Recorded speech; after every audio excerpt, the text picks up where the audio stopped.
Good evening and welcome once again to the Eclectic Radical. As always, I'm Chris Richards, the Eclectic Radical. With me again is my co-host, Alex Suarez. And our guest tonight, for those who did not see our Venezuela episode, is Denis Rogatyuk, the international editor of El Ciudadano. And he's joining us to talk about Julian Assange, the Summit of the Americas, and hopefully some more stuff. So, but first, Alex, I think you had something you wanted to lead with tonight. Yeah, this is the second time I've ever done this on the show, but I wanted to. This is such a momentous topic and an important guest, so I wanted to read an opening statement, and then towards the end of the program. For the first time, I had closing remarks as well, but I'm going to go into the opening statement. It appears, friends and comrades, that the final coup de grace, the final death blow to journalism, and in particular, investigative journalism, now on its deathbed in the U.S. with worldwide implications, is about to be received in the form of an extradition, really a kidnapping, in complete violation of international law of Julian Assange to America. With the signing of an order, the complete demise of journalism, the complete surrender to tyranny, could be reached very soon. And nothing short of a revolution in what is known worldwide as the US empire would stop it. Reform and bourgeois gradualism can no longer be considered at this point. Assange's physical elimination, the message it will send, either in the Epstein style of a fake suicide or a poisoning, would then be inevitable in the prison, long before things could be revealed in trial. However, the revelations would be as under the Espionage Act, Assange could do little to defend himself.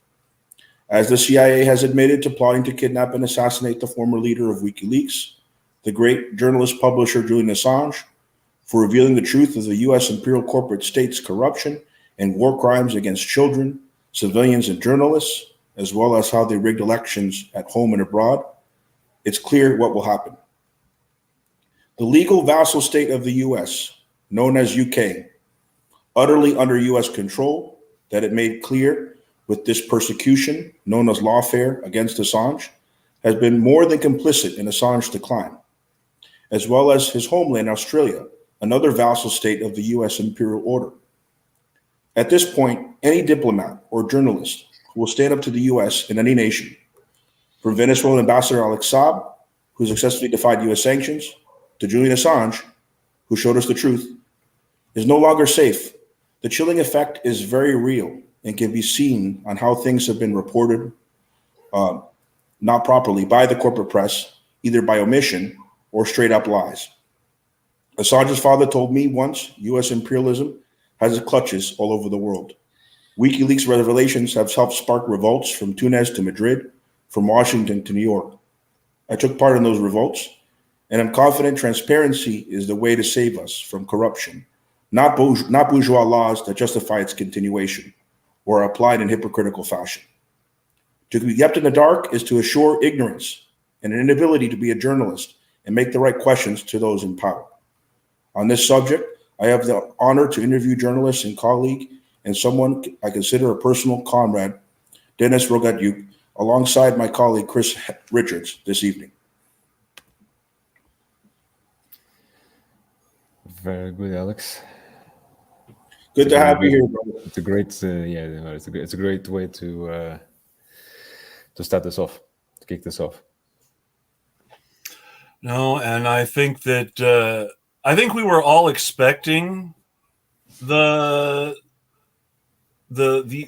foreign secretary to sign off on the extradition. I think we were all expecting the court to say yes, extradite Assange, but at the same time, it's pretty bleak to see. I know that even though I was expecting it, there's this sort of disbelief that this is really happening, like there always is when democracy is revealed to be gone that way. What do you guys think, Dennis? I reckon. Ever since the Assange's expulsion from the Ecuadorian embassy, in April 2019, ever since then, that's when I started, to believe that. I started to believe that we have we are under a constant threat. The investigative journalists who reveal extremely sensitive information across the states. But also it really made me kind of reflect and realize what sort of an international pressure, what sort of an international coalition that was required in order to keep a man like Assange not just alive, but also to help him continue with his publishing, with his work. And that's that's when I realized that in order for for people like Assange, people like Snowden, people like Chelsea Manning and the others, in order for them to be truly to be able to do the work that they do, I think we shouldn't just count with the support of the organizations or groups, say in the native countries, say in the United States or in Australia or the other countries. Having friends and allies across the world in other countries is I think has been key in this. And this, I believe that the example of Julian Assange really helped to illustrate that. Since Ecuador gave asylum to Assange and provided asylum for him, I think for almost 8 years, if I'm not mistaken. And during the time of the government of Korea, especially, was when they made sure that Assange wasn't just able to survive in the embassy, but also to continue his work, have his own show on the RT network, receive guests, so basically to be able to continue to do the same work that he was doing. Rafael Correa successfully stood up to the U.S. empire on the side of justice. Exactly. And he paid the price for it. But he successfully stood up to the U.S. empire by protecting Assange.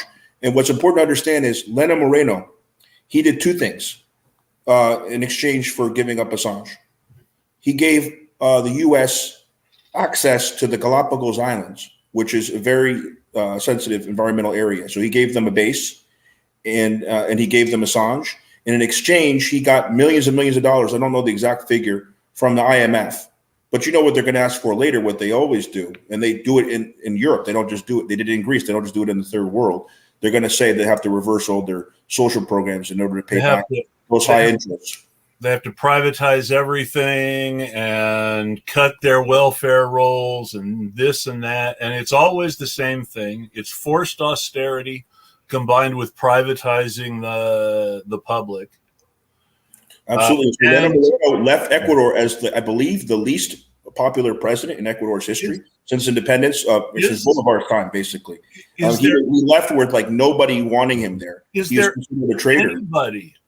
anybody whose parents chose a name for him more in error than Lenin Moreno?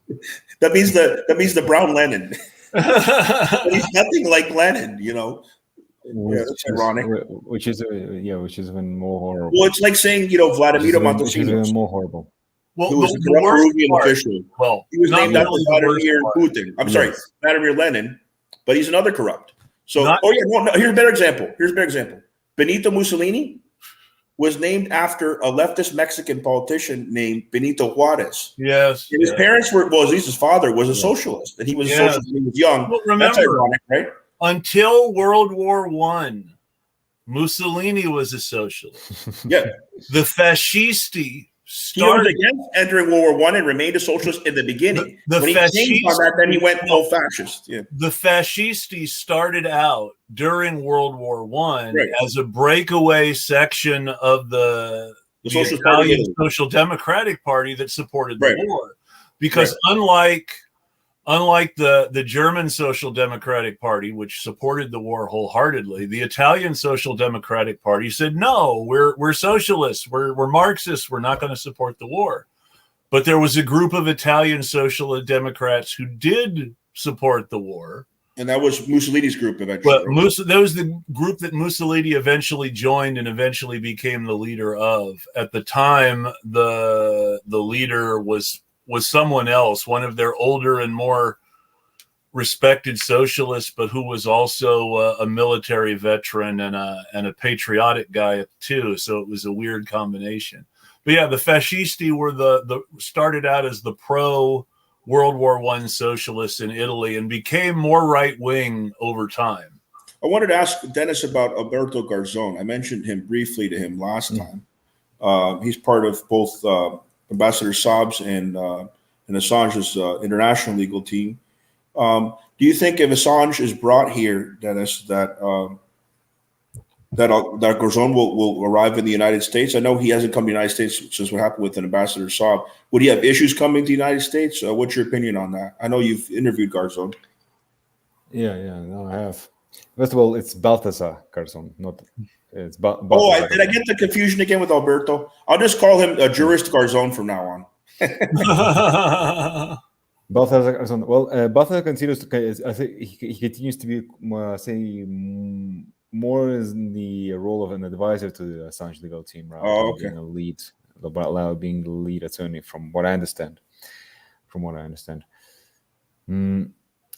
Now, he is. It has been a while since I did that interview. I think I did that interview actually last year, and last time I did that interview was to discuss the case of Alex Saab, which is another very important. Yeah, and I believe he was still in Cape Verde then. They didn't bring Saab to the United States yet. Yeah, that's right. No, I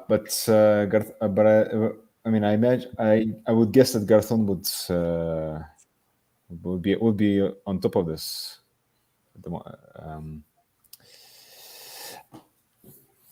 To me, I believe that Garzon's input has actually been key in being able to delay the process, delay kind of the legal proceedings against Assange in the United Kingdom. This is the reason why the Home Secretary Priti Patel actually took so long to make a decision to whether to extradite Julian or not. And I think in a great part that was actually thanks to Garzon's ability to. Garzon's advice. So he's trying to gain time so they can gain more evidence in his defense. That's it. I think Garzon's actually learned to play the long game in many of the legal cases that he in which he was the lead. He never successfully got Pinochet extradited from England to Spain, where they were going to try him on behalf of the Chilean exiles. But he did make it where Pinochet had to stay in England until he almost died, and then he went to literally Chile just to die. Yes. So that's really when he became known for using his influence to fight on behalf of Chilean immigrants that had made it to, exiles that had made it to Spain after the coup, that were victims or their family were victims of Pinochet's reign of terror. Yes. And it was a state visit. He happened to be visiting his friend Margaret Thatcher when that arrest warrant came down. So for once, the right lost on that one. Pinochet had to stay in exile. That was a good thing. Mm-hmm. I mean, he lived in like a mansion that Margaret Thatcher set up for him, but he couldn't return to his family until he almost died. So that was a success. It's one of those things. I mean, Pinochet never came close to being held accountable. Yeah, it's sad in that regard. I saw a picture once of the grandson of one of the men that he assassinated. I believe he was in Argentina, and they sent a hit squad after him. And the grandson went to the casket, which they covered with glass in case anybody spit on him. And you see the grandson leaning over and spitting at Pinochet to get back to his grandfather. I thought that was classic. I'm sure he wasn't the only one that spat at him. Yeah. I always like to compare actually these two cases of what the actions of the United Kingdom. They basically provided an asylum for Pinochet during those years when he was forced to. But they came for Assange, actually, a good person, right? But they came for Assange, exactly. Yeah. So this, I think, is a great example, a great comparison, a contrast of. You reveal war crimes, you get imprisoned in Belmarsh. Ideological leanings. You take part in war crimes, you live in a mansion. Well, I mean, Well, yeah, that's true. That's true for Pinochet and for Tony Blair, and for quite a lot of other people. And I know this is a little bit outside of Latin America, but it popped into my head again. The gentleman who became prime minister after the successful vote of no confidence against Imran Khan in Pakistan is the brother of former Prime Minister Nawaz Sharif and the leader of his party. Nawaz Sharif was exiled from Pakistan twice for corruption and and plotting against his political opponents and some other things. Did you know that Julian Assange interviewed Imran Khan before he became prime minister when he was running on RT? Yeah. And both times he was taken very well care of by the Saudis. Oh, Sharif was? Sharif was, which goes to show that if you really do the work and put in the time for the United States or for one of its major allies, like the UK or the Saudis or whomever, you will be taken care of. Mm-hmm. I mean, the Saudis and the Israelis recently killed, one U.S. resident and then another U.S. citizen. One of them worked for Al Jazeera. She was assassinated in Jerusalem by an Israeli sniper. Yes. U.S. citizen of Palestinian ancestry. And the other, of course, was the Khashoggi case, which is more known. That was at the consulate in Istanbul, the Saudi consulate. He was beheaded. Yes. And, nothing was done about it. He was a U.S. resident. He worked for the Washington Post. So he was a journalist, just like the Al Jazeera journalist. I don't recall her name right now. But, in both times, nothing happened to the Israelis. Nothing happened to the Saudis. I mean, the U.S. is not interested in protecting the Western media. The Western media has just gotten around to finishing its investigations and saying that the bullet came from the direction of the Israelis. Nobody's saying, the Israeli occupation force shot her. They're saying the bullet came from the direction of the Israelis. There's more propaganda. Think about the language there. Yeah. So it just travels, it travels. Nobody fired the bullet. The bullet just went out for a run. Or they say that they died instead of being assassinated or being killed. Or that's exactly just the way they word the headlines has to do with the skin color or the geography. Well, when if they're Russian, if they're a Palestinian or they're the wrong nationality, the wrong part of the world, then they're going to portray it a different way. When you have a mass shooting, the headline says so-and-so killed 20 people. When you have a police shooting, it says 4 people were tragically died in officer-involved shooting. Allegedly done by an officer. That's what to give the officer credit.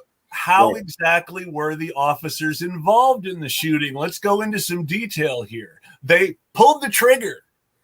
Oh, really? That means they took the direction, but they didn't actually point and shoot, did they? Fired the gun, so they shot people. That's how they were involved. And it's the same thing with the Israelis. We're giving the Israelis the same cover we give American cops. Well, it's interesting because a lot of the police departments were trained by I don't know if it was Mossad, but they were trained in Israel. It's a cycle. And also a lot of these alt-right militia groups were trained abroad as well, not in Israel, but in Ukraine. Well, but there are international connections here. The Israeli thing.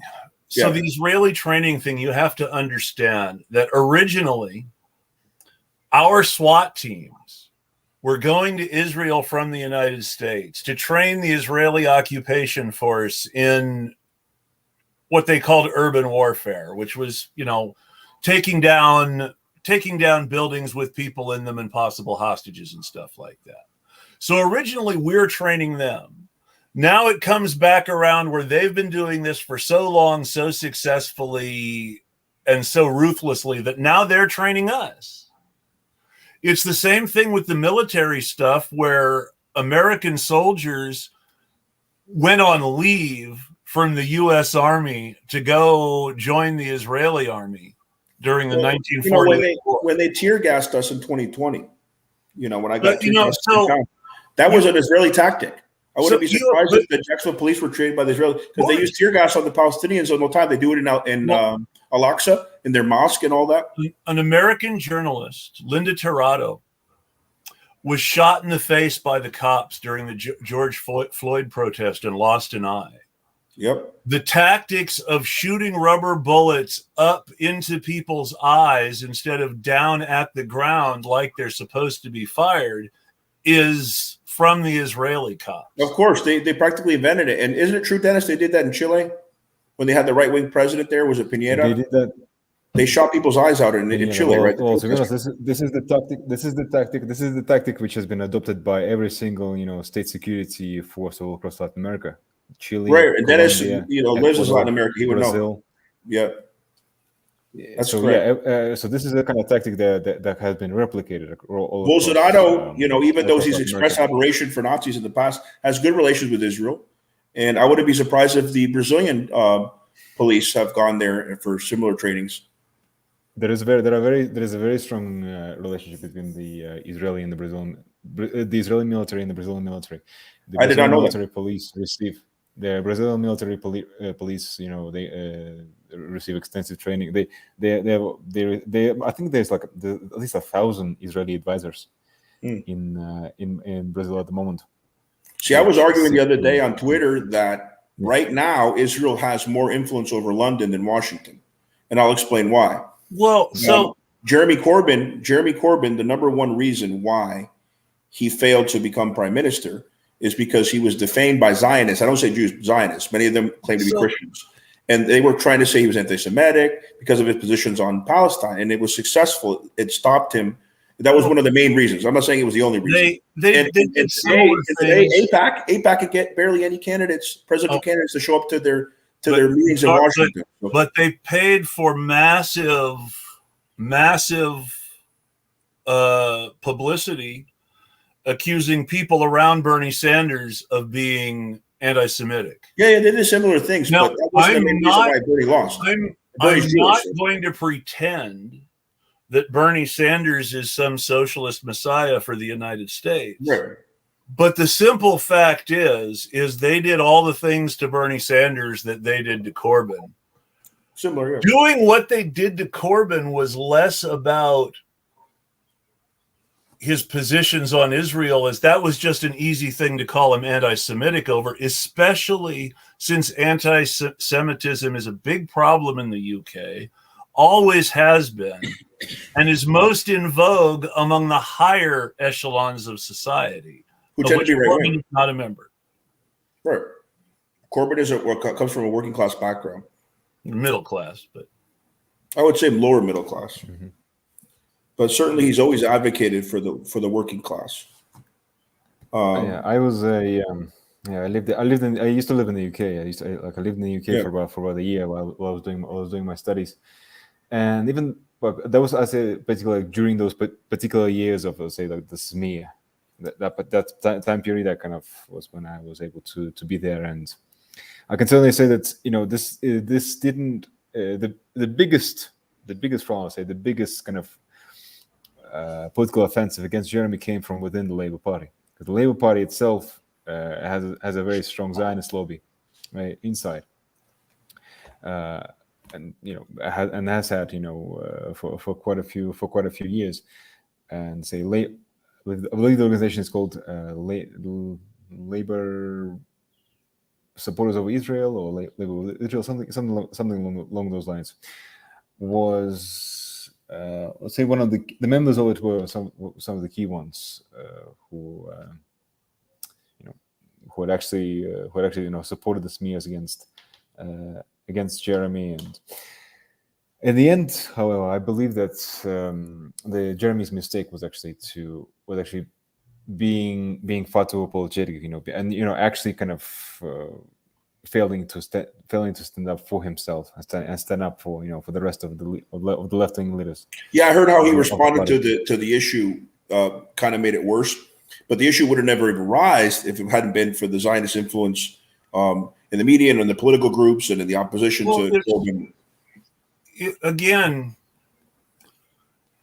Yes, he's very good on the Palestine issue, and yes, the Zionists were the ones who went out of their way to smear him as anti-Semitic on the Zionist issue, but they wanted to stop Corbyn for the same reason that people wanted to stop Bernie Sanders here, which is that he represented, even if only in a moderate reformist sort of way, a serious break with the neoliberalism that has ruled the world since 1973. And also, he's to the left of Bernie, and also he's pro-Brexit. Not openly, he used to be. Well, he had a neutral position on Brexit, which was a mistake. So there has always been also a very good left-wing argument for Brexit, which is the problem. The European Union has plenty of poison pills for socialism built into it. And because of those poison pills for socialism built into the European Union, any country that really wants to move in even a more socially democratic direction has to think of how it's going to do this within the framework of its economic commitments to the Troika. And also everybody that's for independence of Scotland, that's for reintegration of Northern Ireland, is in favor of Brexit because they see the Scots and the Northern Irish as pro-EU. And so they would not remain as part of the UK if Brexit happens. So it's a complicated issue. It's just like Brexit bad, Brexit racist. Well, there are races that support Brexit, but it's not that simple. Well, so the Tory argument for Brexit was a horrific right-wing argument. And the policy purpose of Brexit was a horrific right-wing purpose. But the insidious part of it is there are very good left-wing arguments for Brexit. Correct. And Corbyn really saw Brexit as a chance to make England more socialist without being punished by the Troika for doing so. But I do not. He wasn't openly in favor of it anymore at one point. He just said, "Well, he stopped because it was obviously Tory policy, and he could not be openly in favor of Tory policy." Right, politics stopped him. Really. But the attempt to be neutral on Brexit, instead of taking out a strong, either strong anti-Brexit position or a very clear, if we're really going to do Brexit, then that means we need to use that opportunity to strengthen the NHS and privatize the railroads again. I mean, nationalize the railroads. Nationalize, yes. Yes. But they didn't they were neutral instead, and fence sitting is never good. Well, even Machiavelli said that, right? They'd be anything but neutral. Well, go ahead, Dennis. What's your take, Dennis? Do you think those were strategic mistakes on Corbyn's part? I would say that there was certainly we have to understand that a great degree, especially with the key questions that Corbyn was faced with, the question of Brexit, the question of the anti-Semitism allegations, question of Palestine, all the others. We have to understand that throughout this whole time there was sort of like this double. There was this dual power agreement within the Labour Party. Because on one hand side, Jeremy Corbyn and his allies had the control of the National Executive Council of the Labour Party, which was the main governing body of it. But in the legislature, so in the Parliament, the power was very firmly in the hands of the right wing of the Labour Party and of all the left liberals who considered Corbyn to be far too radical. This is the same, and the vast majority of them, I would say about at least 3/4 of them, were in support of Remain, were anti-Brexit, and actually built the whole campaign against Brexit. We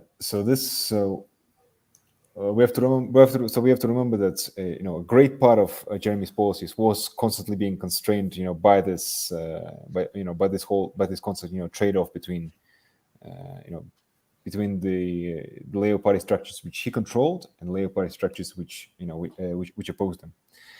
So I think that this decision to this sort of what would you say, sitting on the fence was actually was the result of him trying to create a balancing act. And guess who's been side by side with Assange's father in all the protests in London ever since he lost his prime minister campaign? Corbyn. Corbyn's one of the biggest advocates for Assange now. And that's part of the reason why they conspired against him as well. The intelligence agencies, MI5, all that, because they knew his position on Assange. And they knew if he became prime minister, he would have signed a paper and made sure Assange could have returned to Australia or at least stay in the UK. So that was part of the conspiracy as well. So Assange has to do with this. Mm.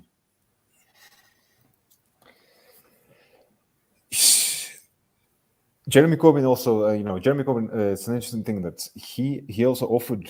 Well, he didn't just say that he would pardon Assange, although I'm not sure if that's actually possible under the UK system, because that's because the pardons all pardons have to be approved by the Queen. Yes, pardons are a royal function, though the government can. A royal function. The Queen has a lot more power than they claim. Yes. So yes, absolutely. The most annoying part, and I have to imagine it's the most annoying part for the royals too, though fuck them, I don't care. But the most annoying part of the way the British government and state are constructed is that everything the government does is only possible because they run things in the name of the Queen. But the government is elected by the majority party in Parliament, and the Queen sort of rubber stamps that. But the whole British system, and the reason and the best argument for British republicanism, is that really the monarchy has a great deal of structural power. It's just that it's become rude to use that power in opposition to the government or Parliament for good reasons. The Parliament has killed kings and dethroned them. And so you have this sort of power sharing agreement, to use a term that someone that Dennis Britain has killed kings, but then they always come back. It's not like France. Well, the only reason they came back is because they couldn't elect a new dictator, which was what was funny. They wanted another dictator instead of the actual parliamentary rule they had fought for, which is always the risk when you win a revolution. They threw out Oliver Cromwell's son because he wasn't dictatorial enough and wanted Parliament to make decisions. So Parliament decided to bring the king back, and oh well. Well, if the Parliament made more decisions, then he would be less dictatorial, wouldn't he? Well, that's the whole thing, is Parliament wanted him to be more dictatorial, and they were disappointed that he was less dictatorial. And there was actually this period after Charles II came back called the Cavalier Parliament, where England was really close to becoming an absolute monarchy again, and almost might have if some of the more moderate elements of society hadn't realized, oh shit, these nobles are getting out of hand again. And there were political steps taken short of actual violence to sort of pull things back in hand. But remember that there was always trouble in that dynasty. Charles I got his head chopped off. James II got chased out of the country. Mm-hmm. Where'd he go? Scotland? He went to France. James II went to France. His son was born in France, James, the Old Pretender. And his grandson, Bonnie Prince Charlie, the Young Pretender, was also born in France. I was talking to a Brazilian the other day about the fact that his country conquered Portugal. This is the first time a former colony, yes, had conquered its old ruler. Can you imagine Peru, for example, conquering Spain and taking it over? And he said, oh, yeah, my country did that. But very few people outside of Brazil know that. I remember you brought that up once, Chris. Also history buffs, but I didn't even know that. Brazil used to be the top rival of the United States for number one power in the Western Hemisphere. And while the CIA didn't exist yet, you can almost sort of see the early hand of American interference. Must have been the OSS then. In the way that the transfer of power went down, because it's hilarious. A liberal emperor who believed in parliamentary government was succeeded by quote unquote Republicans who actually established what amounted to an aristocratic junta. And this aristocratic junta slowly ruined the country in the way that military juntas in Latin America have done in more recent times. Yep. And while you can't obviously point to this is what the U.S. did the way you can in some of the stuff that happened now, the U.S. was the beneficiary of Brazil's political implosion. They became more of the dominant power as a result. It changed history. But what was it, Pedro? He got his daughter, Queen of Portugal. He overthrew the Portuguese government on behalf of the Brazilian government and got his daughter as empress there, right? Because they were originally from Portugal. They went to exile, they ruled for Brazil, and then they came back and they took over their country because the Brazilian army was more powerful than the Portuguese at that point. Emperor Pedro I invaded Portugal and put his daughter back on the throne. What year was this? It was 1800s, I think, right? Oh, I don't remember the year. It was before the American Civil War. Yeah, because I know that they had slaves till the 1880s, a little bit after the United States. And I know it was before the American Civil War because Pedro II was emperor during the War of the River Plate, which was contemporary to the Civil War for part of its duration. Yeah. Paraguay lost a lot of land, a lot of people there. Uruguay became an independent country. Yeah. That also changed history. What's that, Dennis? I was just gonna say just a quick fact, and this is I think this is kind of what Chris was saying before about just sort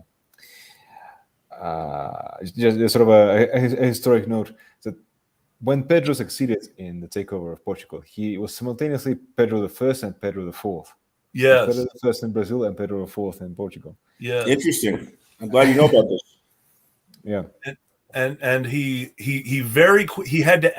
abdicated both thrones.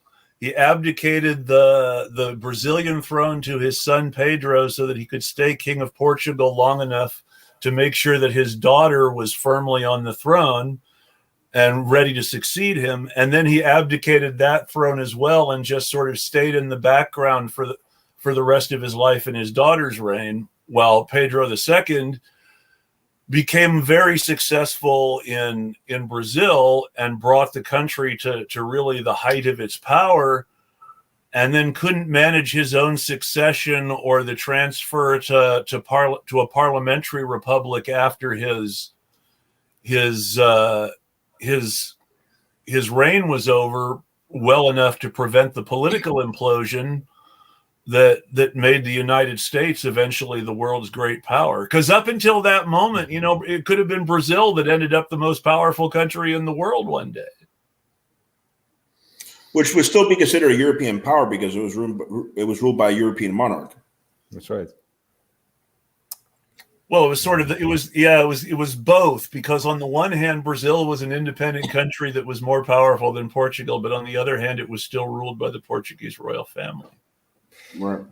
And it's interesting, I think, to put that in kind of a context in our situation today, and the political situation in Brazil today, because now we see that during Bolsonaro's tenure, in the last 4 years, what we've actually seen is that a great number of left-wing, intellectuals, activists who actually forced into exile in Portugal and other countries in Europe. And of course, there are those who remained, and like Lula, for example, were imprisoned, along with many other comrades. but it has become kind of it's often interesting that talking to the talking to the various political figures in Brazil, and in a way, in a sense that they see with Bolsonaro in the head of it, the Brazil basically became basically started looking up the United States in every single way possible, Yes. cultural, economic, political, that sense. While the more traditional centrists, center left, and the petite tradition, they've actually they've sort of looked much more towards the European Union. Yeah, Lula And has said that his party, PT, the Workers' Party, yeah, looks to the European Union at some level, but certainly he had differences with the EU's hostility to Chavez. He had good relations with Hugo Chavez back then. well, Lula actually managed this balancing act really well. No, Lula actually managed to have good relations, simultaneously have good relations with Venezuela, with Russia, with Iran, with the European Union, and with the United States. Very diplomatic figure. Yeah. Well, only his relations with the United States were only so good since there was probably some sort of U.S. involvement in that Lava Jato mess. But Brazil is the largest, I don't know by population, at least by landmass, country in Latin America. It has some power. I'm pretty sure it's being able to meddle as much as it wants to. For example, when they sure asked it's population too. Yeah, it could be population as well. And when they asked Bolsonaro, and most of the cities are in the coast in Brazil, but they have a lot of land, a lot of Amazon. But when they asked Bolsonaro if they could use his land to invade Venezuela, this is not a defense of Bolsonaro, just what he did. He's a nationalist. He said no, and they couldn't really do much about it. I don't believe there's any U.S. bases in Brazil either. There are in Colombia. So when they asked Duque in Colombia, he said, of course, you can use my land to invade Venezuela. And they tried to do that. But, at least Bolsonaro had the power to say no, and the U.S. couldn't really do much about it. So and this is a curious thing that I find actually about this whole Brazilian nationalism is that even like the most inept, decadent leader like Jair Bolsonaro still managed to retain even a tiny bit of self-respect for the country. I say with regards to Venezuela, but also with regards to our current situation with the conflict in Ukraine, because Brazil has not followed the suit, has not implemented any sanctions on Russia. Well, they're part of BRICS as well, so they're in alliance with Russia through BRICS. Yeah, but we have to remember and BRICS was of course what do you call it? Was very much the project of Lula Putin, yes, Hu Jintao, and the Xi Jinping. I don't quite remember in which year BRICS was India, founded? China, Brazil, Russia, and what? Singapore? No, BRICS is South Africa. South Africa. Jacob Zuma. Okay. Jacob Zuma. But it was a brainchild. That's the word I was looking for. It was kind of the brainchild of I would say mainly of Lula and Putin. I might go down to Brazil in October to observe elections there. I was thinking. Still have some contacts about there. That too. I was thinking about that I met while we were in Venezuela. But talk to us about Colombia. Is it true, Petro? I haven't paid much attention lately. Petro, he just won the second round. He's going to be president now. He will be. That's 100%. I heard his vice president is an Afro-Colombian woman, very progressive. Marquez. Well, right? Yeah. I mean, the choice of Francia Marquez, I think that was the key to Petro's victory, because this is the first time. Because when you look at the roster of all the former presidents and vice presidents of Colombia, you basically see exactly the same kind of faces. whether they were white men, white Latino men that had that's either one of two things, one of three things: either business, either they came from the business sector, or they were long-time civil servants, in most cases in the legal sector, or they had very strong connections to the cartels, which is of course the case of Uribe. Of Alvaro Uribe and his kind of base, the drug cartels, supporters. What you actually see for the very first time in Colombia's history, you have a person, not just a person of color, but a person who actually spent her whole adult life fighting for the rights of the indigenous, of Afro-Colombians, of the most marginalized sectors of Colombia. So the people. So I think having her there, but even just having her face, was what really pushed the balance in favor of Petro. Well, I'm glad that he won, because the alternative, would have been like another Duque. Well, in many ways, yes. I mean, it was really, from the start when it became clear that Rodolfo Hernandez was going to face off against Petro, and from the start, it would have been an extremely bizarre presidency, because you basically have a guy who some say who pretends to be like Colombian version of Trump, but who had absolutely almost no sort of electoral political base of his own. At least Trump actually had the Republican Party, and he had the machinery behind him. This guy barely had a party. This guy barely had he barely even had like any proper standing in the business community. He has a few $100 million in his pocket, but that's nothing compared to the biggest sort of moguls in Colombia. So you think Petro's going to take kind of a Boric position from Chile and be like still hostile to Venezuela, Nicaragua, Cuba, or Petro could have maybe some conciliatory moves? I think that's first of all, I think we have to clarify something. That Boric, as I would say, has a position on Venezuela and Cuba, which is it tries to lean to both sides, because on one hand side, he says he supports what he calls he opposes the stifling of human rights and free speech in those two countries. On the other hand, he supports lifting the blockade on Cuba and lifting the blockade on Venezuela. Oh, I was unaware of that. Yeah, no. During the Summit of the Americas, he actually said that. He was against. Interesting. You were there. What happened in Tijuana? There was a different conference in Tijuana. Before we get to Tijuana, yeah. Before we get to Tijuana, now the Petro's position. Well, now ironically, Petro has actually been a lot more hostile to Venezuela and Nicaragua than Boric before being elected. Now, there were many instances where Petro actually compared Uribe to Chavez. Oh my God! And he also compared the current government of Duque to the government of Maduro, not in the sense that not in the any kind of ideological sense, but but basically saying that Venezuela is a dictatorship, Colombia is a dictatorship, using that kind of it's like saying communists or fascists. It's just utterly immoral to say such a thing. Unfortunately, this was the kind of position that Petro spoke in many, at least rhetorically. Yes. Now, whether this is actually going to translate into following the same line on Venezuela as as the previous government, I think it remains to be seen. I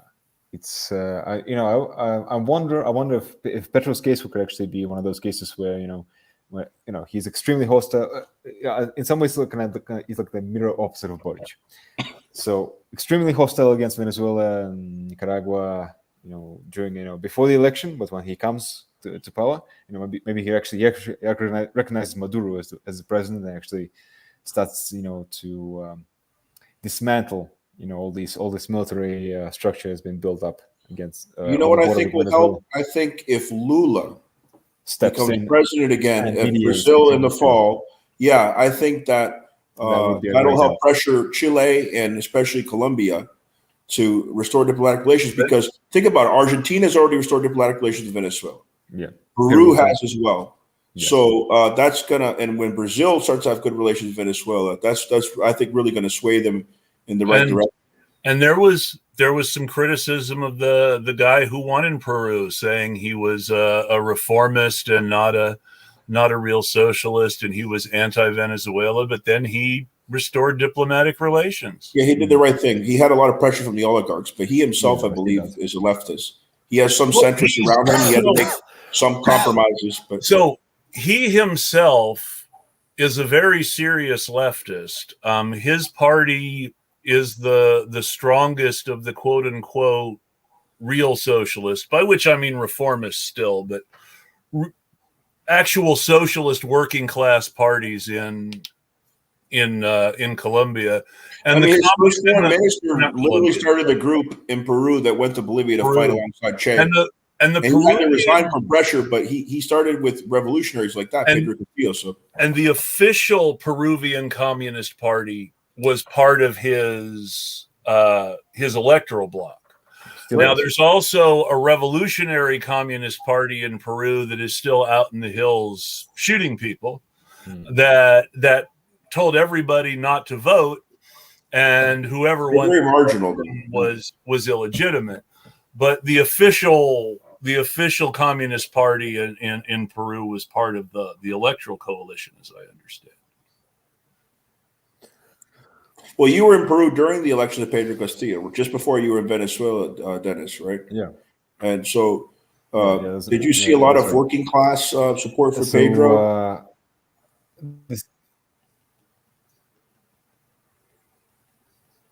Did you go to Nicaragua as well? Yes, what I mean is, did you go for the re-election of Daniel Ortega? Okay, so first you went for the election of Pedro, then you went and saw the re-election of Daniel Ortega, and then you went to Venezuela, correct?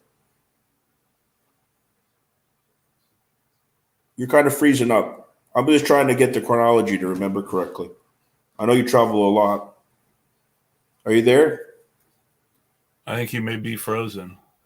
You should come back. Maybe if I mute, it'll help. Sometimes.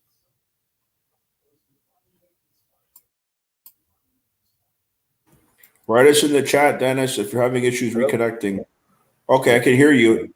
Okay, there you are. I was just trying to figure out what country you were at first. I mean, just before. It was Nicaragua, right? And then before that, Peru, before you went to Caracas last year? When I saw you? That's right. Okay, good. Yeah. So I'm curious, though, in Peru, did you witness a lot of working class support for Pedro? Well, absolutely. I mean, Pedro is as working class as it comes. He's a school teacher. He's a school teacher from one of the poorest provinces in Peru. My grandmother's from Cajamarca. He is a trade union leader as well. So in many ways, say during this time, he appeared to be like he was almost kind of like the second Evo Morales. They met before. They have a picture together too. They met before, and also very like a long time ago. Back in the day. But also, like Evo Morales made numerous trips to Peru since then. Also to that's wonderful. To support Pedro, and also like meet with the social leaders and indigenous leaders across the country. Yeah. Now Pedro Castillo does find himself in an extremely difficult position at the moment because he is Pedro has been really struggling to implement a lot of the promises of the campaign.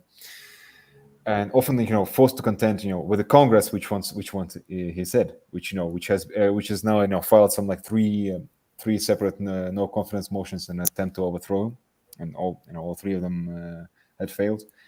And now we also have to remember that in Peru is a very parliamentary system. So that means that whoever the president chooses for his cabinet, it have to be approved by the Congress. So that basically meant that this is the reason why Pedro has consistently had to cut back on the more radical, more left-wing members of the more ministers in his parliament. Coalition is basically a popular front. In so many ways, yeah. And the party which supported him, Peru Libre, has also it has had its own sort of separations. Did you meet the Congressman Alex Flores, the Peruvian congressman from Peru Libre in Venezuela? I hanged out with them a lot. Yes, I think so. I did. Yeah, good guy. He was one of those people that was going back and telling Pedro, we need to restore relations. And then Peru did it before Argentina. And finally, a couple months ago, Alberto Fernandez did. There was a number of Argentine observers as well. So I was very happy to hear that. Mm-hmm. Which is also quite interesting because the foreign minister of Peru is actually comes more from the right wing, from the conservative. The current one, absolutely. The former one was a full blown revolutionary. What was his name? The first one, yeah. I should know. I was in a Zoom call with him once. What the hell is his name? The first foreign minister. Yeah. You know who I'm talking about. I know which one you're talking about. Yeah. Like, for example, one of the comrades that was killed alongside Che in Bolivia, El Chino, a Peruvian revolutionary who survived the massacre of Puerto Maldonado, where the famous Peruvian poet Javier Jarral had died. El Chino was one of the founders, along with Javier Jarral and this gentleman, of a guerrilla group in Peru. And if this gentleman wasn't arrested in '65, the year before Che went to Bolivia, he probably would have died alongside Che as well. And he was the foreign minister. I got to look it up. First foreign minister. I think it's like Bermúdez.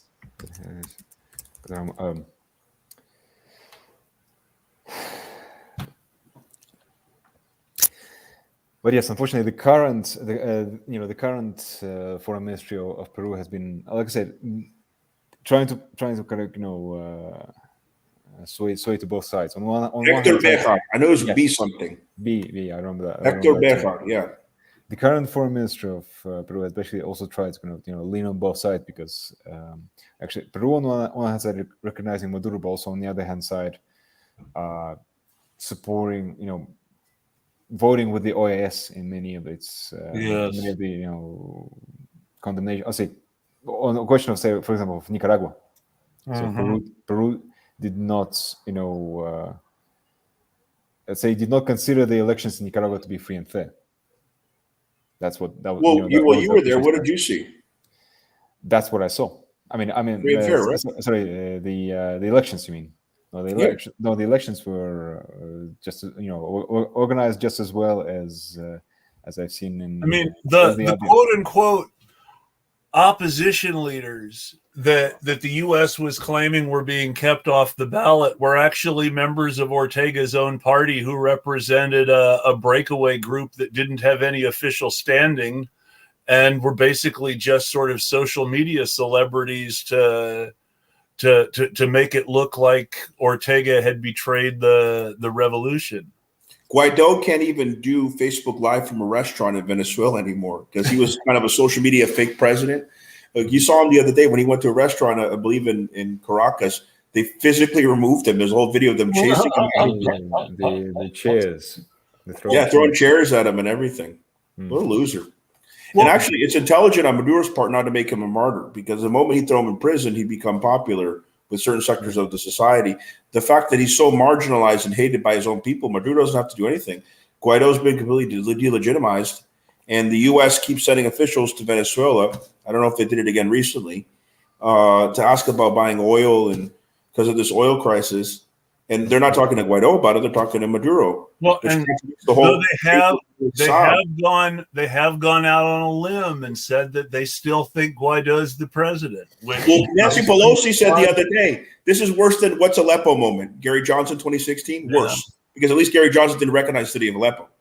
Nancy Pelosi, who recognized Guaido publicly as president of Venezuela, she was asked, if you don't believe me, look it up. She was asked by somebody about Juan Guaido, and she said, "Who's that? Who's Juan Guaido?" It's so insignificant. She forgot who the guy that she recognized was. Actually, speaking of Juan Guaido, fake leaders and all that, actually, Juan Guaido's wife was in Washington today. Fabiana Rosales. I just read a wonderful tweet from Wyatt Reed saying that Fabiana Rosales is there to pick up her allowance check from the U.S. government to help or her from cousin, Citgo, which they stole, or from that, or from Citgo. Although it's kind of hard to say. I'm not sure if they actually. What happened with the gold? That's what I want to know. We're talking about Britain. The British stole the Venezuelan gold. They did not. The first decision said that it didn't belong to Guaido anymore, and now they're saying it doesn't belong to Maduro either. So they're just going to keep all the Venezuelan gold. Basically, yeah. Until they see which side would be better to trade with. The more I hear about the UK recently, the more I get pissed. So keep in mind that when you're talking about the UK stealing Venezuela's gold now, how much of the world's gold did they steal from 1780 whatever to 1950? I mean, the British Empire is in the business of stealing gold from all over the world and putting it in the British Museum. Dennis, I saw your comment in the chat. You got to go soon. I want to go ahead and then with the closing statement. and then you can feel free to leave, and I can continue talking with Chris and to our listeners. Is that okay? That sounds great. Before I go into the closing statement, do you see any particular question or comment that you want to share from the YouTube, Chris, from anybody? Well, do we have them? Do we have questions there? It should be something brief. I don't know. We definitely we have Gara We're the monarchy. There you go. British monarchy. So let's keep in mind, this is a good bit of historical fact, trivia. The term left and right comes from the fact that during the French Revolution, the Speaker of the National Assembly sat in the middle. And to his left were the people who wanted to cut off the king's head. And to the right were the people who wanted to keep the king in charge and have a constitutional monarchy like the UK. Mm-hmm. And that's where left and right comes from. So it is absolutely a socialist position to say, screw the monarchy. Absolutely. And this is just true. Capitalism is forced Darwinism. Social Darwinism was a term invented by capitalists, and we were supposed to believe it was a good thing. Mm-hmm. And of course, the cheerful greeting for us all at the beginning of the show. Compadres, thank you, Shira. Wonderful. And do you have any final thoughts before we go to Alex's statement? Well, I think that's coming back to the original, topic of our conversation.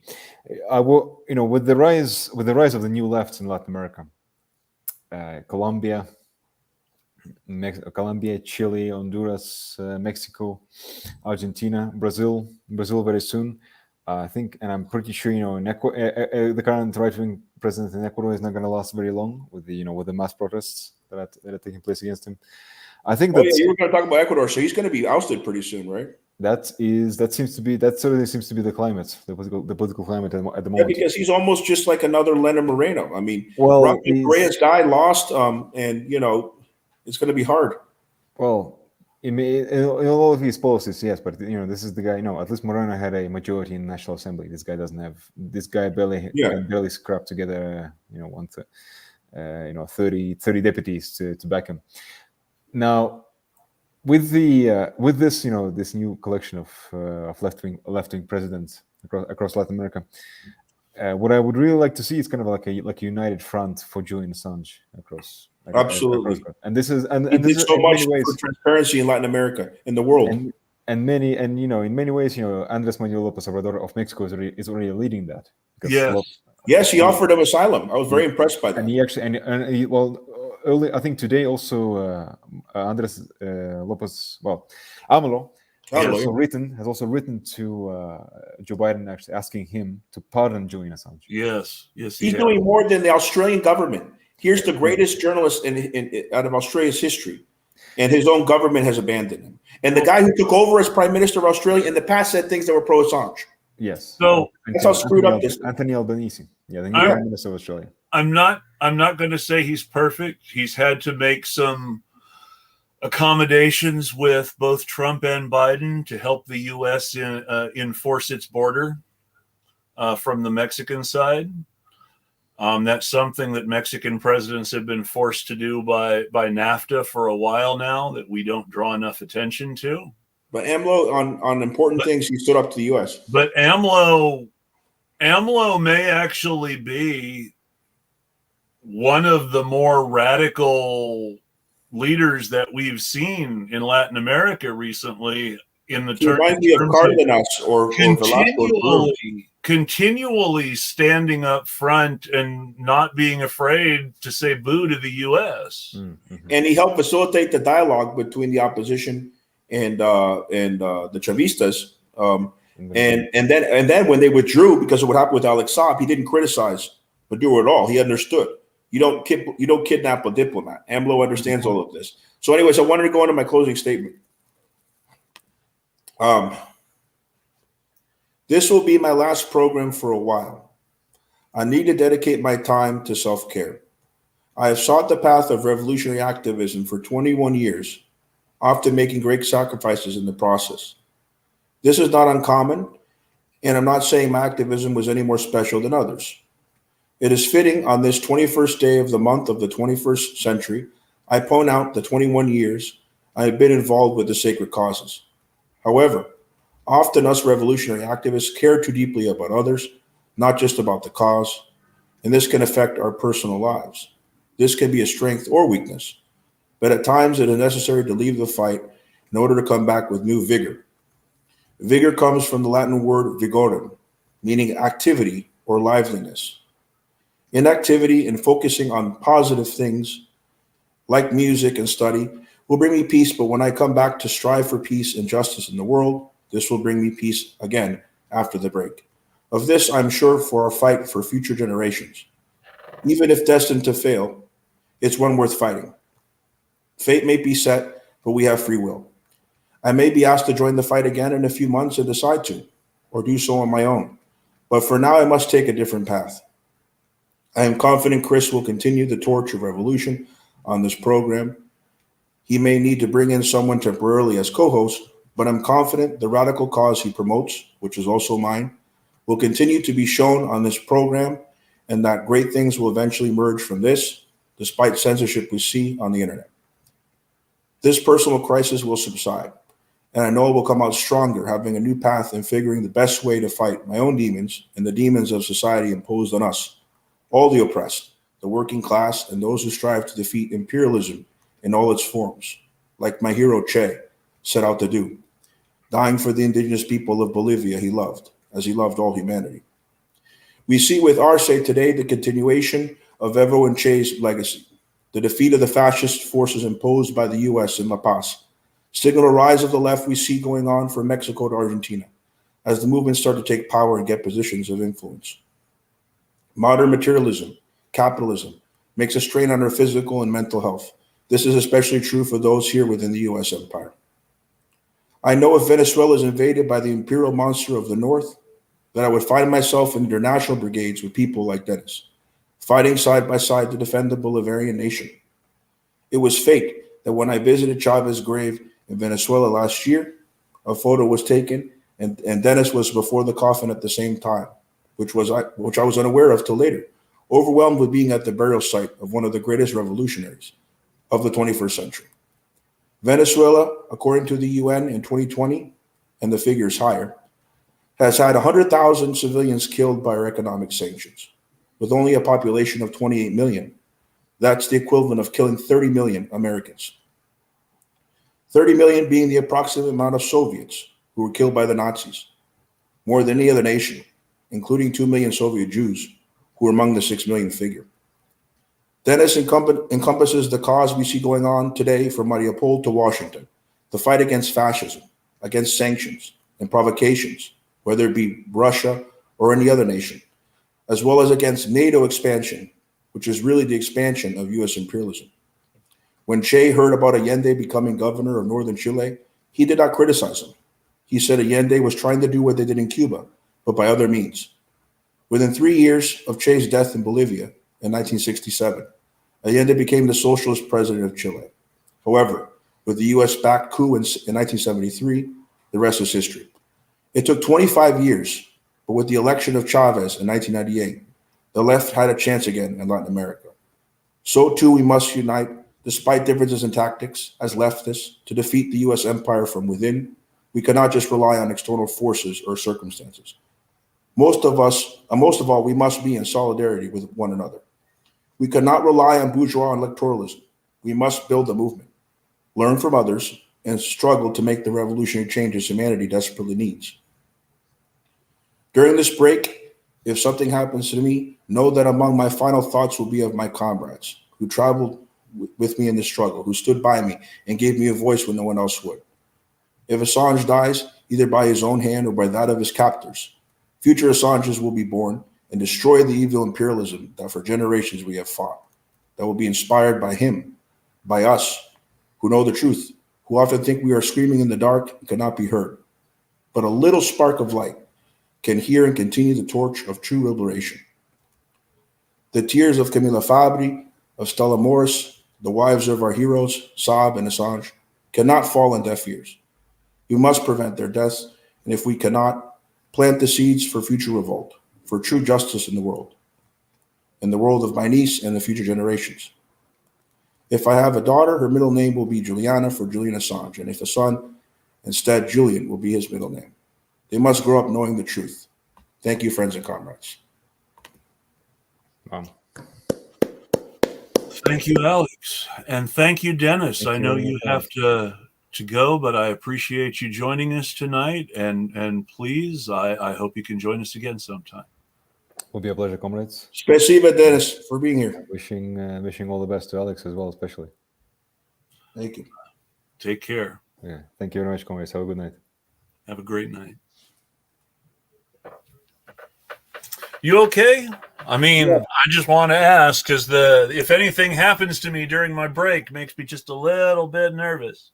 I'll try not to go too crazy. Good idea. Good idea. Yeah, I was going to bring up AMLO writing to Biden too, so I'm glad you did. I appreciate that. Yeah, I mean, Dennis lives in Mexico. Yep. I don't know if he's met AMLO. I know he's met several heads of state, but he's one of those people that's very versed in international affairs. He comes from Russian background. He lived in Australia. He lived in the UK. Yep. And now he lives in Latin America and corresponds in Chile and Mexico and those countries. And so he's somebody that has a unique insight into these things. But yeah, we're in times right now where I'm not the only one. There's a lot of people that feel they need to leave for a little bit because it's getting too much. It's just defeat after defeat after defeat. Now they're going to bring Assange here. They still have Alex Saab. Like, for example, when good things happen, I celebrate. Like when Don Ziegler was released from house arrest, I was living. I've never even been in contact with the guy, right? I've been in contact with Alex Saab's family, Assange family. Never had direct contact with Don Ziegler. I know people that know him. But I celebrated as if like uncle got it out of house arrest or something. I celebrate because you need to celebrate those little victories for your own sanity. But when you keep seeing again and again these things, you don't give up altogether. But for your own sanity, sometimes you have to take a step back. I understand. I have to just keep making noise right now. I don't know what else I would be able to do for my health right now. But no, I get it.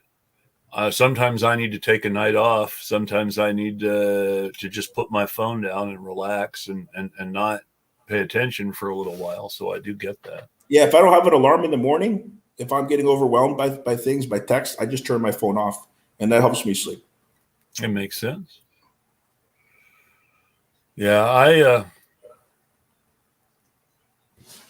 I just right now this is what keeps me sane. So I don't know what I would do if I didn't have something to do. It's when you know the truth and you're surrounded by people who don't. You want to express it. Yes. But when you're just tired of everything falling on deaf ears, I'll give you an example. I don't want to mention this in my closing remarks, but I'm transparent. I can mention to you and to our listeners. You remember I started the club last semester at my campus, Hands Off Venezuela. And the only thing it did to help was when they announced me on the Sputnik show, they would say, among other things, this is the president of Hands Off Venezuela, UNF. And I technically am for like the next year, because when you start a club, even if it's only active one semester, they give you a whole year. But I made class announcements. I talked about it. I had a good advisor. She was very busy, but she was a good advisor. She tried to help as best she could. But really, it was a complete failure. And I don't necessarily say it was, my fault or whatever. A lot of it's just because the youth are so indoctrinated, even the educated youth, against anything international or anything that may seem controversial to them. Even if they feel guilty, even if they realize it's the government's, killed 100,000 people because they don't like how they run their government there, we want their oil or whatever. Even if they realize that and they agree with that, they don't want to commit to being part of a club that's associated with that. And that's sad, that we have so much of our youth that's so indoctrinated.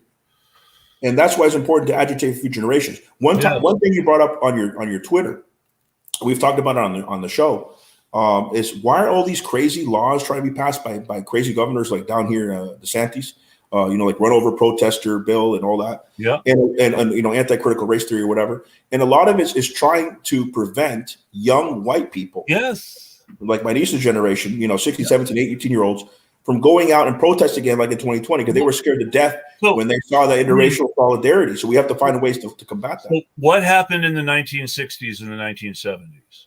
in the 1960s and the 1970s, you had a labor movement and a civil rights movement and a peace movement that were pretty well aligned with each other in a lot of ways.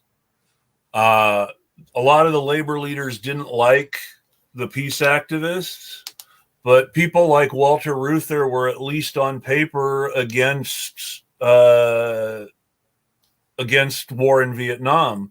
He was one of the people who was assassinated. You don't hear as much about Walter Reuther as about the others, but he was one of the people who was assassinated in the wave of assassinations in the late 60s. And the people who were assassinated were replaced by liberals. Liberals in labor, liberals in the civil rights movement, liberals in the political movement, people who would always be just a little bit more conservative than the people who had been killed because they didn't want to get killed too. What also politicized the population in the 1960s was that there was a draft. Now, I'm not advocating a return to the draft. The draft's a terrible thing, and it especially hurts the working class. I'm just saying more people got interested in the war because it wasn't like a volunteer or so-called volunteer, because there's economic drafts. We understand what I'm saying. Volunteer army like what was going on in Afghanistan. And plus, you didn't have embedded journalists that made everything the military did look nice and rosy. They actually showed on the television the deaths during Vietnam. And so that's really what helped push the public against it. Now, I want to bring this one up because part of it I agree with, and part of it... Pakistan, I never heard that one. Well, part of it, that's the part I want to call out a little bit. But the first part, DeSantis is a fascist. Yes, DeSantis is a fascist. But more importantly than that, the Republican Party is a fascist party. When the Democrats say that Republicans are fascist, they're not lying. The problem is that the Democrats then want to be bipartisan with the fascists.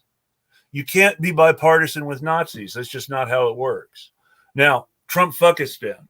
My only problem with this is that the Stan is sort of a comment, and I don't think this is on purpose. Doesn't that come from the Persian word "stan," meaning land or something? Well, it does, but all the countries that end in "stan" are majority Muslim countries with brown people. Yeah, Turkmenistan, Uzbekistan, and so when we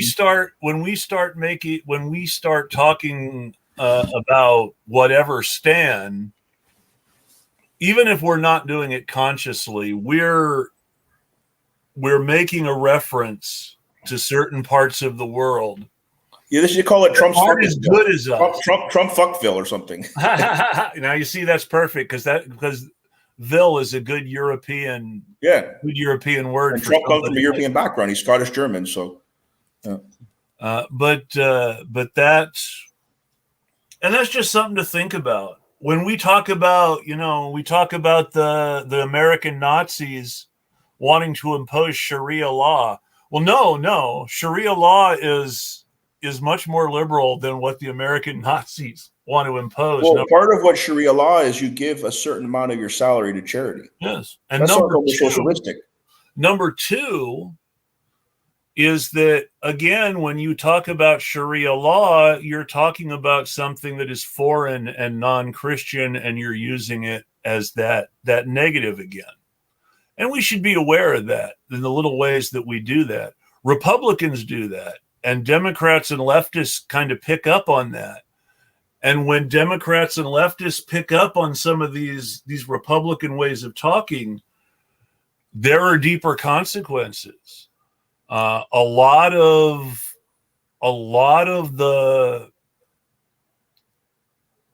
real problems in what I would call more populist and less Marxist or rigorously anarchist left circles is you pick up a lot of these silly Republican ideas and you run with them. I mean, like when you see the socialists who have problems with trans people or sex workers, they've picked up all these conservative ideas from the right and they run with I can understand a socialist being against a pimp because they're the exploiter. Yes. But what I can understand is, why are they going to go after the victim? Why are they going to go after the sex worker? Well, and we're really because they're a victim of capitalism doing what they can to survive. So who are you as a socialist to attack them for doing that? Exactly. And when you talk about abolishing sex work before abolishing capitalism, all you're doing is punishing one set of workers because you don't like their industry. And if you legalize sex working, you eliminate the pimps. Mm-hmm. So you eliminate the probability for exploitation.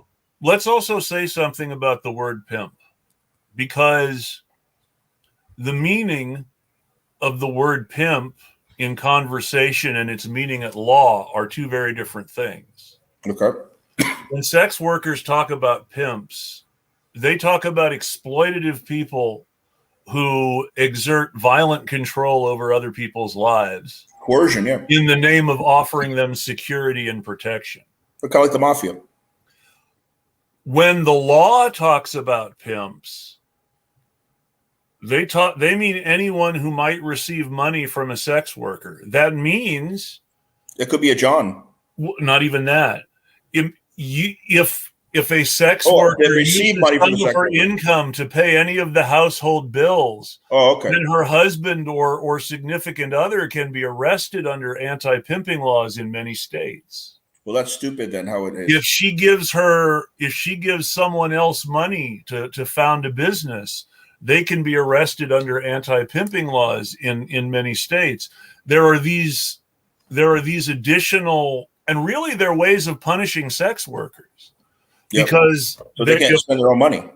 Exactly. They don't have freedom to do what they want with their money the way other people do. They don't have freedom to have relationships. And I guarantee you that Republicans have laws like that while they're saying they're the Freedom Party, right? Well, and the worst thing right now is Democrats like all those laws too. I didn't know that. They think, well, Sesta Fosta was pushed through by Democrats. The crime bill too, right? The tough on crime and all that BS. Yep. And so it's really important to talk when the Democrats talk about being tough on crime, what they mean is being tough on people accused of crime. Mm. When people talk about law and order, what they mean is fascism. Because how do the police keep order? With violence. That's what they have a baton and a gun for, and pepper spray. Exactly. And if you hear the joke all the time, if your only tool is a hammer, everything looks like a nail. Well, if your tools are tear gas and a baton and a gun, then gassing, beating, and shooting people are how you solve problems. It's interesting because under U.S. law, it's illegal to use under any circumstances tear gas on enemy combatants. Yes. But it's perfectly legal to use in U.S. citizens. And a lot of times they learn how to use it on U.S. citizens by going abroad. Yes. And learning how the Israelis treat an occupied people. Yeah. So are we the enemy? Are we more enemy than the enemy combatants? Are we the occupied people? That really says a lot, doesn't it? We are absolutely the occupied people because, and this is not to the same degree as Palestine, which has lost its national autonomy. Well, look at the conditions of the reservation. And they're similar to what the Palestinians are going through. But I personally am not colonized, so I can't. Right. However, at the same time, everyone who is not a member of the capitalist class or one of their favored employees is under occupation by a militarized police force. Absolutely. That has established that they will murder you for killing a Nazi in defense of protesters, but they will buy you dinner if you kill protesters for protecting other protesters. A lot of it's about power, right? Because I mentioned in one of the shows about what happened in New York. We defeated the police without guns. We outnumbered them. We did it nonviolently, but we successfully did de-arrest. They couldn't grab any of us. We outnumbered them on New Year's because so many of the officers were down guarding Times Square. Mm-hmm. So we had the upper hand in Zuccotti Park. And why were they so viciously beating us when we did everything nonviolently? Because they couldn't help but losing their power for one night. And they were feared that there was going to be a full-fledged revolution on their hands. And that's why they were so brutal against us. And also partly because they had the carte blanche for Mayor Bloomberg. And I can never forget Mayor Bloomberg for those times. And now he's trying to fund so-called progressive Democrats, anybody who's willing to take Bloomberg money with his history, with stop and frisk, his racist policies, his repression of Occupy, that person to me has no principles. I don't care how progressive they claim to be. Well, now that he's saying he's a Democrat. Well, that's the whole thing. Is if you're taking Bloomberg's money, you're part of a corporate propaganda machine. It doesn't matter if you call yourself progressive or what you say your cause is. Well, I got in trouble with Venezuela for that. Not for Venezuelans. They understood me. They understood my position. Yeah. But by African Americans on the bus with me. They were there to observe. And I didn't want to get in an argument with them. And I don't want to stereotype. There was a white man that was with them that was also, and there was other African Americans actually in agreement with me, but they didn't want to get into the argument. But I brought up Stacey Abrams.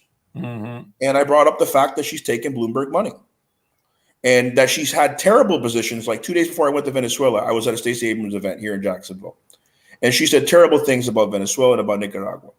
Completely inaccurate. Dictatorship, blah, blah, blah.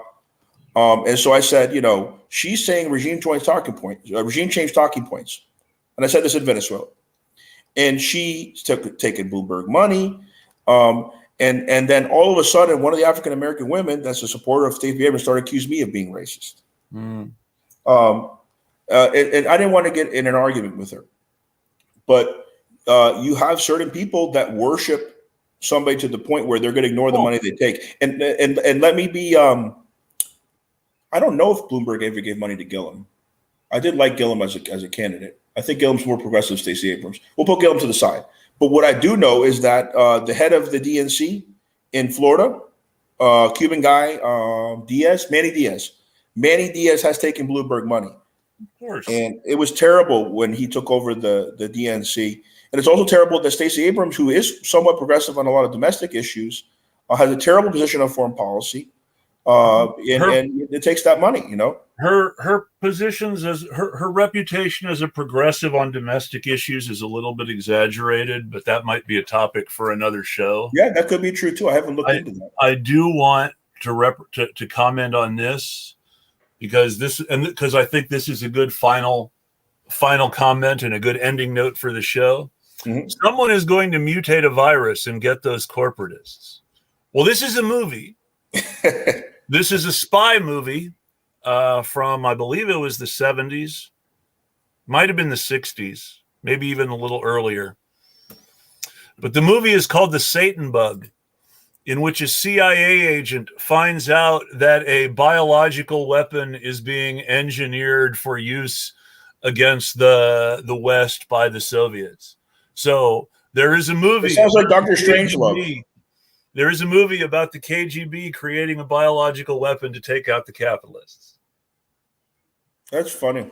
And so on that note, the movie Dr. Strangelove, obviously the KGB are the bad guys. Well, do you know who shows Dr. Strangelove to Vladimir Putin, the movie for the first time? Oliver Stone.